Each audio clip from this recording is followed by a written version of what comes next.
para entender un poquito más sobre el fenómeno y sobre todo para que nos explique desde los derechos del consumidor sobre si es legal o no ofrecer descuentos al contado, está en línea Ezequiel Vergara, que es abogado especialista. ¿Cómo te va, Ezequiel? Gracias por sumarte a la mesa de noticias de Día G.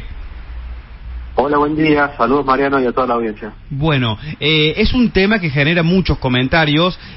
A veces nos perdemos entre las ofertas, la inflación, las posibilidades, los recargos, pero ¿es legal que se ofrezca un descuento si te ofrecen la posibilidad de que lo hagas de contado el pago? Bueno, este es un tema muy argentino, por decirlo de alguna manera. Sí. La ley es totalmente clara respecto de la prohibición en establecer precios a la venta de productos o servicios, ya sea en el pago por débito, crédito o efectivo. Es decir, el precio tiene que ser uno solo, así tiene que estar ofrecido, y sería sancionable si un comercio hiciera diferencias que pueden ser de cualquier tipo, sea aplicando descuentos, sea aplicando beneficios, sea por el lado de ofrecer algún tipo de oferta diferencial, no importa el eufemismo que se utilice, sea diferencia de precios, eso es ilegal. Pero ahora, si me permitís, no solamente hablo como presidente de una asociación de consumidores, sino también como abogado. Te cuento que ayer estuvimos en un almuerzo reunidos varios de los abogados que defendemos a consumidores en Córdoba, sí, justamente para hablar de esos temas, de cuestiones de defensa del consumidor, de la jurisprudencia, de cómo viene fallando la justicia.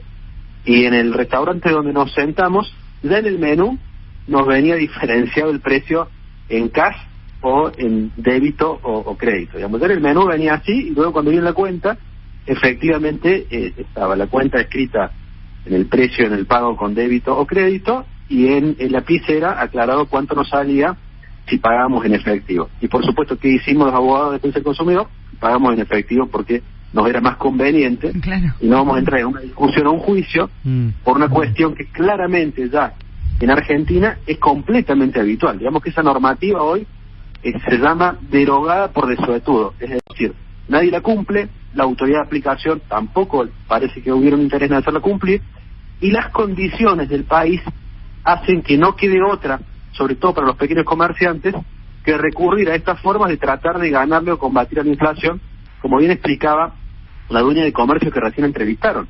Es decir, hay un problema acá concreto en el cual, en el pago con débito o con crédito, quienes se ven realmente beneficiados son los bancos y las tarjetas de crédito. Y el comerciante, sobre todo el pequeño comerciante, tiene que estar luchando, si hay un débito, después hay un problema con el débito, luchando con el banco o luchando con la plataforma de cobro. Hoy se usa mucho Mercado Pago, por ejemplo, que si después hay algún problema, el comerciante es el que se debe ese problema. En cambio, en el efectivo le permite inmediatamente pagar a sus proveedores y tratar de resguardarse, seguramente comprando dólar blue o alguna forma de protegerse frente a la inflación. Claro. Entonces hay que ser comprensivos con la realidad económica y jurídica del problema. No es algo tan simple como decir, bueno, acá los comerciantes son los malos, sobre todo si queremos realmente defender a los consumidores, porque en el caso concreto, si se aplicara esto a rajatabla, inevitablemente la consecuencia sería que subirían los precios, porque directamente el precio que cobrarían sería el más caro. Básicamente así funcionaría para poder pagar las comisiones a las tarjetas de crédito y a los bancos, que también esto, ya desde lo que es la defensa del consumidor, desaconsejo la utilización sobre todo de tarjetas de crédito, ¿no? La tarjeta de crédito tiene que ser responsable, evitando también pagar comisiones que, repito, solo benefician a bancos y tarjetas de crédito. Ahora Ezequiel, Geo te saluda, ¿cómo estás? Buen día. Vos decías recién, el precio tiene que ser uno solo y está prohibido ofrecer descuentos, de acuerdo al modo de pago, digamos, a la forma de pago. Ahora, la ley de tarjeta de crédito. Exacto, sí, entiendo. Ahora, si yo voy a un comercio y me dice el descuento, digamos, yo te lo, no, es difícil plantearlo, porque decís, vos recién justamente contabas, sí, que en el caso que ustedes fueron al restaurante, o sea, de ninguna manera el comercio tiene la posibilidad de ofrecerte un descuento, aun cuando te aclare que es con todos los medios de pago, por ejemplo. No según la ley de tarjeta de crédito, que a este punto, y dada la realidad actual, es una ley que claramente a quien beneficia, repito, es a las grandes entidades financieras. ¿Por qué dice eso la ley? O sea, hay que pensar también. Digo, es fácil enojarse, al comercio me está queriendo sacar estos pesos porque su obligación. Bueno, pues en realidad el comercio lo que está tratando de evitar de pagar las comisiones bancarias, y también muchas veces pasa que con el tema del efectivo lo que se busca también es no facturar y evitar así pagar el IVA. Ahora, eso es para las tarjetas de crédito, lo entiendo, pero ¿por qué muchas veces nos pasa con las tarjetas de débito? Que también te quieren cobrar. Por eso que decía, con el débito se factura sí o sí. Si yo cobro en efectivo, puedo evitar facturar. Y cuando no facturo, me ahorro el IVA, 21%, entonces me reparto. El 10% se lo debe el consumidor y el 10% se lo debe el comerciante. O sea, es la clásica, echa la ley y echa la trampa, digamos. Pero de nuevo, ¿quién es el principal tramposo en este país? El gobierno, que no nos permite dar una moneda que nos dé confianza y que nos permite que estas cosas sean una cuestión irrelevante, como en otros países. ¿Por qué acá se produce este tipo de fenómenos que tan desesperadamente el consumidor busca el descuento y el comerciante busca también tratar de ganarle? No es que sean tramposos ni el consumidor ni el comerciante, sino que tenemos un país que ni siquiera nos ofrece una moneda. El consumidor no puede ahorrar, porque esa es la verdad. Si uno guarda los pesos en su cuenta bancaria, esos pesos se van licuando todos los días. Sí. Y el comerciante después no puede reponer la mercadería si no tiene una previsión de inflación y con la cantidad de comisiones e impuestos que se le cobran, particularmente en este país, donde el déficit fiscal claramente hace que los impuestos sean altísimos. Entonces, el análisis es más complejo que simplemente decir, bueno, hay una ley, no la cumple, y de nuevo, ¿quién es el que realmente está causando todos los problemas? Hace muchos años, no hablo de este gobierno en particular, sino de los sectores, y así podemos remontarnos a 100 años. ¿Por qué se busca eludir el IVA este 21%? Y porque la verdad es que primero no hay moneda, segundo, el Estado no me garantiza ningún tipo de servicio ni facilidad para este comercio, sino que normalmente con los pequeños comercios es donde está más complicado poder desarrollar la actividad. Entonces, frente a esa situación, no queda otra que tratar de buscar alguna ventaja, que en general el consumidor también la acepta. Claro. Porque convenimos que todos, al momento de la compra, preferimos, si contamos con el efectivo, y pago con el efectivo, y por lo menos, ¿qué me importa si me facture? Aclaro también a lo que es importante, a los efectos de un reclamo en materia de consumo, que esté facturado o no a los efectos de AFIP, no significa que yo pierda mis derechos como consumidor. Si yo compro algo y tengo un recibo y no tengo una factura de AFIP, no significa que eso va a ser un problema después del comercio con AFIP. Pero si lo que me vendieron, sea una comida, sea un producto que no tiene una facturación correcta, de todos modos el contrato se produjo y yo tengo todos los derechos a reclamar, independientemente del hecho de la facturación.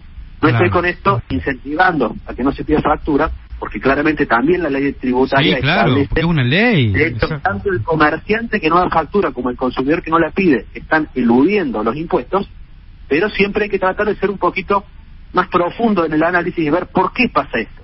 Y la verdad es que pasa esto, primero porque no hay moneda, y segundo porque es el país con mayor cantidad de impuestos de toda la región, y uno de los países con más impuestos del mundo. Entonces evidentemente la gente está cansada y busca además se le suma los impuestos, la moneda, la inflación, la informalidad. O sea, es como un combo que hace a que también este desorden nos signifique parte también. Le faltó una que es la falta de control. Sí, también, es decir, exactamente. No hay de parte de las autoridades, y luego si yo llevara esto a juicio, que lo hemos llevado en algunas ocasiones, esto se ha judicializado en ciertas circunstancias, también hay una total falta de comprensión de la actividad judicial respecto a la defensa de los consumidores. Entonces, frente a esta situación, la verdad que es un combo en donde estamos en sálvese quien pueda. Y repito, ¿quiénes son los que se llevan las mayores ganancias? Los bancos y las tarjetas de crédito. Esa es la realidad cuando se termina aplicando esta ley en el contexto que nosotros tenemos. Ahora, perfectamente se podría, por ejemplo, hacer algún tipo de incentivo, como se hizo alguna vez, de devolución del IVA con pago con débito. Miren si no sería interesante. Claro, si exactamente. Débito, me devuelven el IVA. Todos estaríamos contentos pagando con débito y no me importa el descuento que me den efectivo, porque sé que el Estado me va a devolver el impuesto del IVA como se hizo en otras oportunidades, ¿no? Siempre muy poco. Pero bueno, esa es la realidad que tenemos, y de hecho escuché en alguna entrevista que le hicieron a uno de los presidentes del Banco Central, no recuerdo si fue el actual o otro anterior, que les parecía bien que haya inflación porque así la gente pagaba más con débito y por eso tenían más registro y se evitaba justamente la ilusión impositiva. No, fíjense ese concepto, estar de acuerdo con la inflación para que la gente no le quede otra que tener que pagar con débito, lo cual beneficia sobre todo a los bancos, repito, y aparte obliga a que todas las operaciones estén en blanco para que paguen todos sus impuestos. Bueno, y no debería ser ese concepto. El concepto debería ser que los impuestos las pague la gente porque esté satisfecha con los servicios que le presta el Estado, y que el Estado persiga aquellos que no los pague, y no que estemos todos buscando a ver cómo tratamos de hacer la diferencia. Exacto. En un país tan difícil. Exacto. Muchísimas gracias, Ezequiel. Muy interesante tu perspectiva y gracias por ser parte de la mañana de 10G. Muchas gracias a ustedes. Un saludo. Gracias. En línea, Ezequiel Vergara, abogado especialista en Derecho del Consumidor, hablando sobre este fenómeno de los descuentos cuando uno paga de contado. Los temas en la mañana de 10G. Tu sábado en su Kia 96.5, Córdoba, Argentina. 10G.